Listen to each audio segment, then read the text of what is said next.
Olá, queridos! A paz do Senhor para todos e todas. Aqui quem vos fala é o vosso irmão em Cristo, presbítero Eric de Souza. Sou bacharel em Teologia, formado pela Universidade Metodista de São Paulo, congrego na Assembleia de Deus, Ministério de Madureira, Campo do Jardim Comercial, pastoreado pelo nosso amado pastor João Rodrigues de Araújo. E este é o canal Bíblia e Ação, Teologia em Movimento. Na aula de hoje, nós vamos iniciar comentando a primeira lição do trimestre da editora Betel, a qual, nesse trimestre, resolveu comentar sobre o livro de Salmos.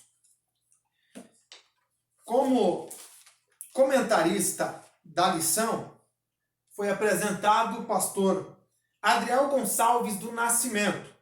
Ele é segundo vice-presidente da Assembleia de Deus, Ministério de Madureira, em Uberlândia, Minas Gerais. Pastor também é bacharel em teologia, é advogado tributarista, tem pós-graduação em Direito Tributário pelo Instituto Brasileiro de Estudos Tributários, também tem uma pós-graduação em Direito Empresarial pela Universidade Federal de Uberlândia e é bacharel em Direito pela Universidade Federal de Uberlândia. Fora isso, pastor Adriel Gonçalves do Nascimento também é articulista e conferencista. Na primeira lição, nos é apresentado o título Salmos, um guia devocional para o cristão. Nós queremos, no início desta aula, aproveitando o material que nos é apresentado pela editora Betel, também trabalharmos com alguns materiais que são materiais complementares, que poderão nos auxiliar na aula de hoje, visando um melhor aproveitamento da aula, um melhor aproveitamento de tudo aquilo que será apresentado. Com isso, nós queremos trazer para perto alguns referenciais autores que têm a sua grande contribuição no livro de Salmos. Dentre os tais, nós utilizaremos o professor Tércio Machado Siqueira. Ele é professor já aposentado, trabalhou por muitos anos na pós-graduação da Universidade Metodista de São Paulo e tem uma grande contribuição na área do livro de Salmos. Também utilizaremos aí o professor Arthur Weiser. Ele também é um outro escritor que tem um livro muito importante para a contribuição dessa aula, falando sobre o livro dos Salmos. Por fim, nós trabalharemos com o Dr. Russell Norman Champlin, o qual ele escreveu um comentário bíblico de teologia, comentando versículos por versículos, tanto do Antigo quanto do Novo Testamento. Embora eu saiba que a área acadêmica não tem uma grande paixão pelo Dr. Russell Norman Champlin, eu quero aqui destacar que os seus escritos são de uma grande valia e de grande contribuição para a proposta pastoral. A nossa intenção é que este canal possa caminhar junto com teologia e pastoral. Então, dessa forma, iniciemos a proposta da nossa aula. Na introdução, o pastor e comentarista ele vai dizer: é provável que a maioria dos cristãos tenha recorrido ao livro de Salmos em algum momento de sua vida, seja de angústia ou de alegria. E ele vai dizer: a igreja tem se valido dos seus ensinamentos, portanto, é necessário conhecê-lo. Portanto, é de suma importância ter um conhecimento preciso nessa proposta. Dito isso, eu considero de suma importância que nós tenhamos então uma visão panorâmica do livro dos Salmos. O livro dos Salmos, no hebraico, não tinha este nome. Ele vem do nome da raiz hebraica Terrilim. Terrilim significa livro dos louvores, ou louvor.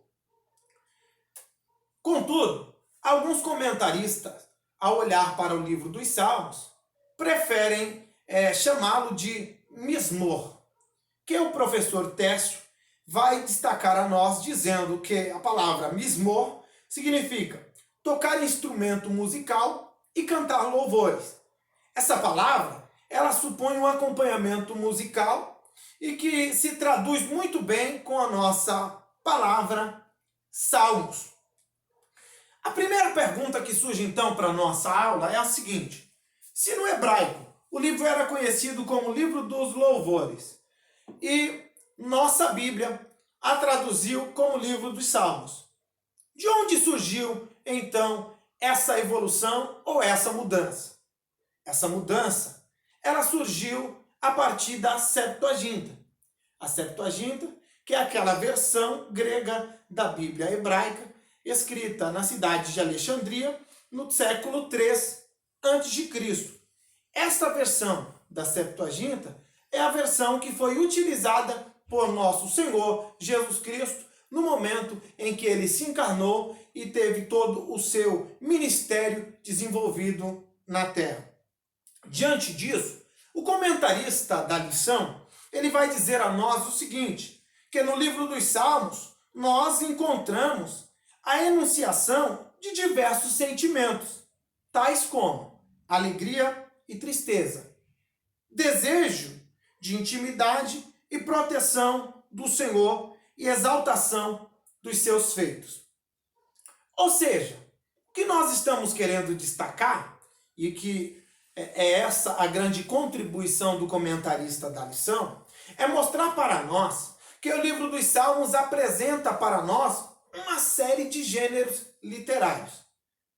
Primeiro, é importante nós observarmos que uma vez que o comentarista da lição, ele procurou trazer uma proposta do livro dos Salmos, ele precisou fazer uma exegese bíblica para nós. E fundamentado na exegese, ele utiliza do método fundamentalista. Segundo o Weber, ele vai dizer o seguinte, que o método fundamentalista, ele originou-se no movimento desencadeado nos Estados Unidos após a Primeira Guerra Mundial, que seu objetivo era salvar a herança protestante ortodoxa contra a postura crítica e cética da teologia liberal. Era de seu interesse, segundo ele, reafirmar com renovada convicção doutrinas consideradas essenciais para o cristianismo, tais como a inerrância da palavra de Deus, das Escrituras, o nascimento virginal de Jesus, sua ressurreição corpórea e sua expiação vicária e a historicidade dos seus milagres. É de suma importância já destacar que esta lição, que esta revista, ela terá por base as 13 aulas seguindo o método fundamentalista. Neste método é aplicável olhar para o texto bíblico dentro de uma proposta literal. Porém, alunos, é interessante dizer aos irmãos e irmãs que na exegese nós não temos apenas só o método fundamentalista.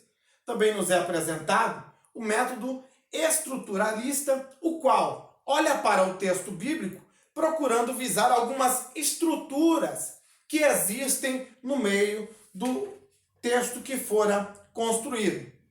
Por fim, nós queremos falar do método histórico-crítico, o qual eu, como aluno formado pela Universidade Metodista e tenho maior respeito por essa casa, passei a ter uma maior admiração pelo método histórico-crítico, visto que, em primeiro lugar, ele lida com as fontes, históricas, que no caso desse método, a primeira fonte, a Bíblia, que datam milênios anteriores à nossa era, e em segundo lugar, porque ele analisa essas fontes dentro de uma perspectiva de evolução histórica, procurando determinar os diversos estágios de sua formação e crescimento.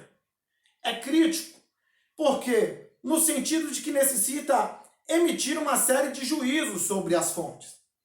O método histórico-crítico, ele vai olhar para o texto e ele vai procurar entender qual a grande contribuição de homens e mulheres que, caminhando na Terra, procuraram olhar para as Escrituras Sagradas, representar a sua visão de sagrado, de divino e a sua comunhão e o contato com Deus e qual a sua importância nessa caminhada. Então, esse método, além dele procurar olhar para a palavra de Deus, ele também valoriza a contribuição de homens e mulheres que tiveram um papel preponderante, um papel de suma importância na construção do texto bíblico.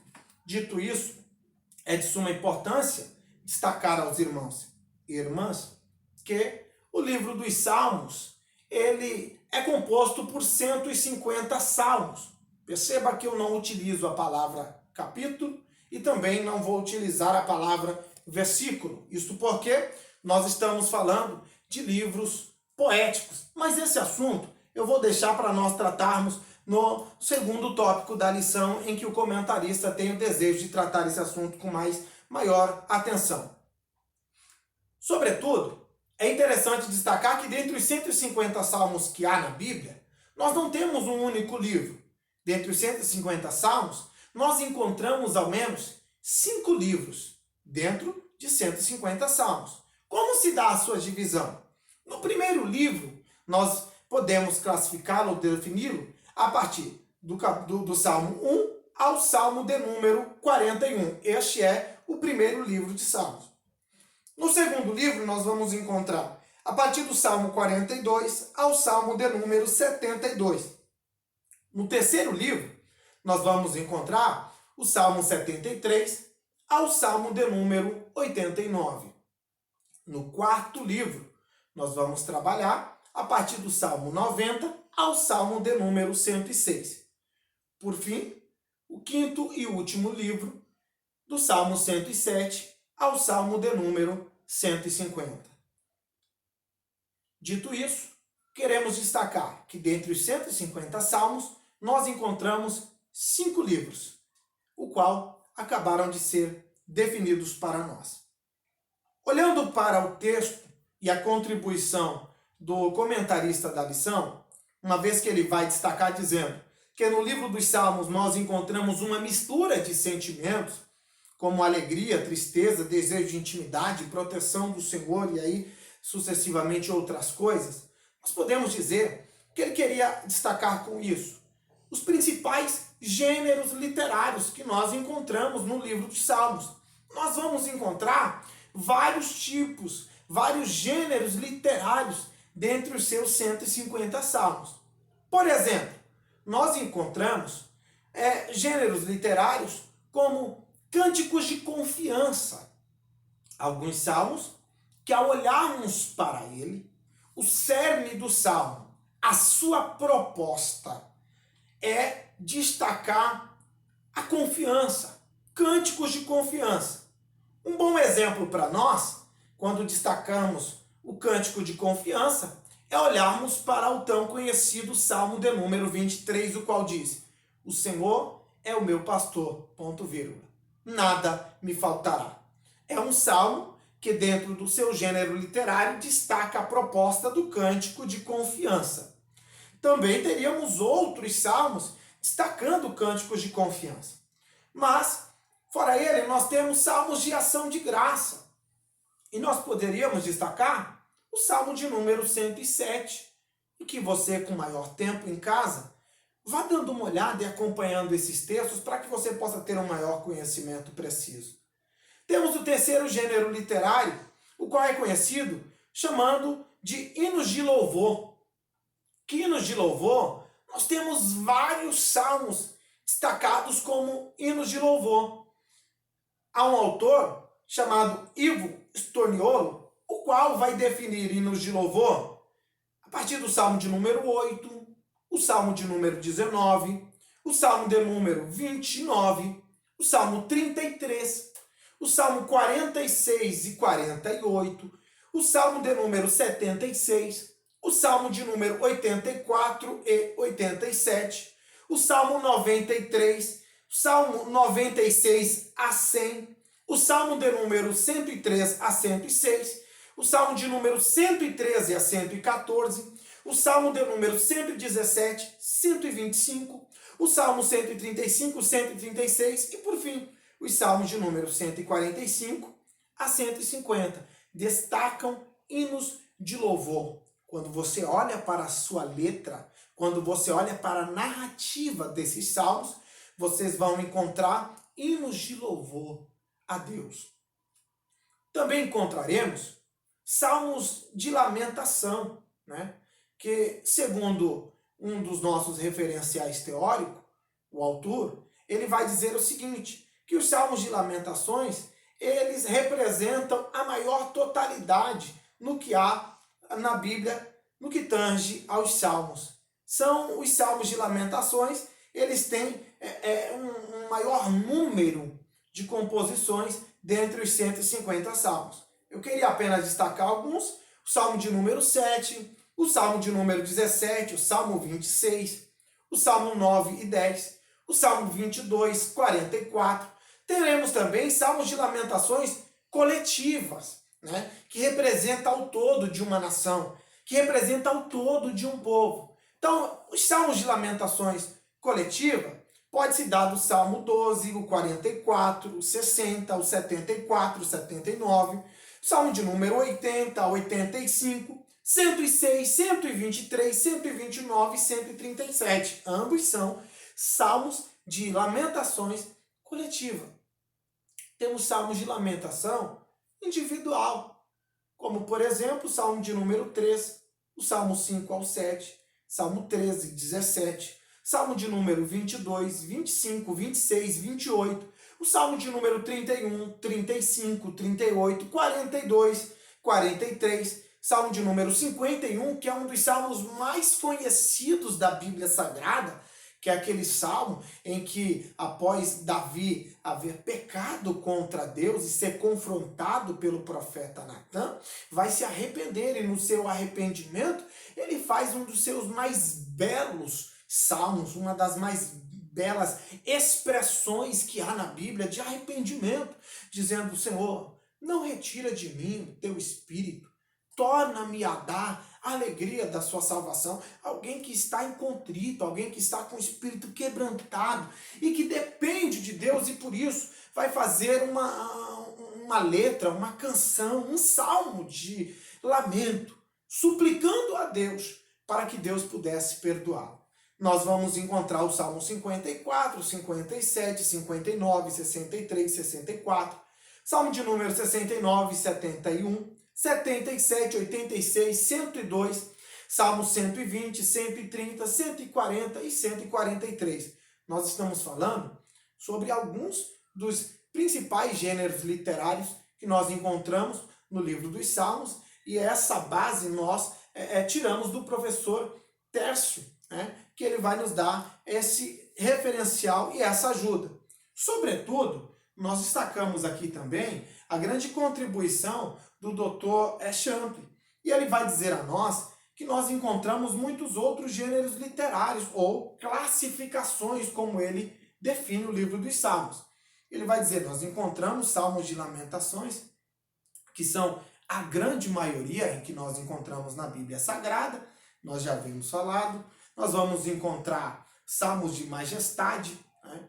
Ele vai falar sobre salmos messiânicos. E aí ele vai dizer sobre os salmos messiânicos, por exemplo, que nós encontramos salmos messiânicos, Salmo 2, o Salmo 8, 16, Salmo 22, 23, 24, 40, 45, 68, 69, 72, Salmo de número 89, Salmo de número 102, 110 e número 118. Então nós vamos encontrar uma grande variedade de salmos messiânicos, né? Salmos que as suas composições estavam apontando para o Messias, para o Redentor, para o Libertador de Israel. Nós podemos citar um deles, que quando o povo está em aflito, está entregando a sua esperança ao Senhor, e salvo engano, o Salmo de número 124, que vai dizer: levantai, ó portas, as vossas cabeças,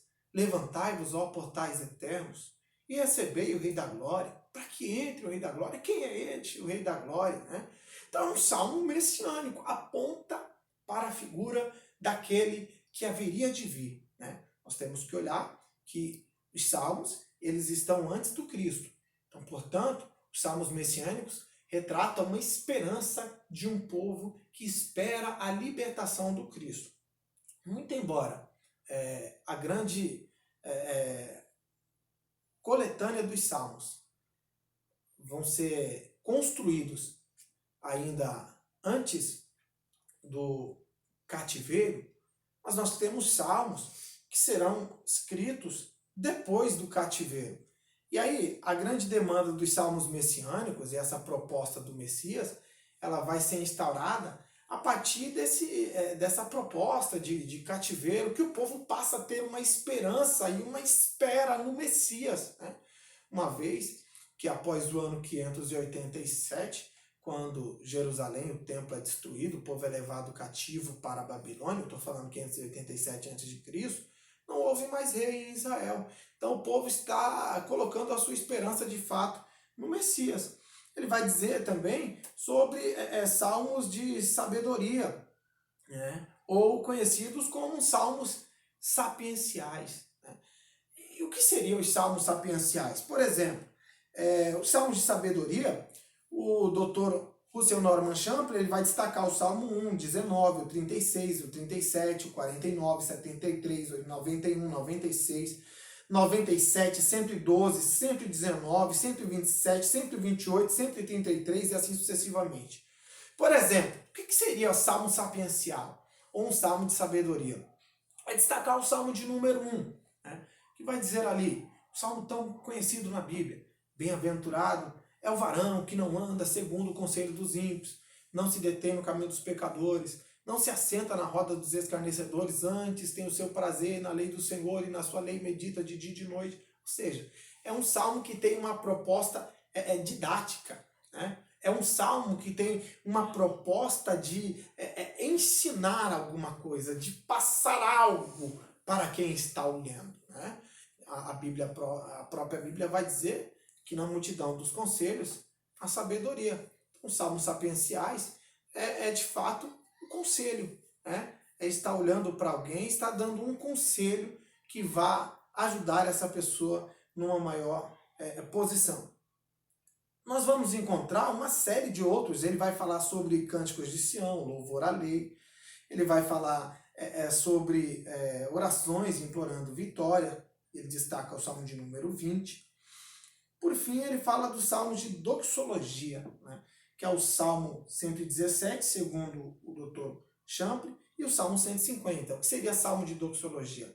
Nós não temos em mente, né, que a palavra doxa, ela vem do grego glória, né? Então, salmos de doxologia é um salmo que pretende glorificar a Deus. Então, é uma proposta de glorificação, né? Tem essa proposta de exaltar a majestade de Deus, de glorificar, de louvar ao Senhor. Então o Salmo de número 150, que por exemplo é doxologia, é conhecido como um salmo de glorificação.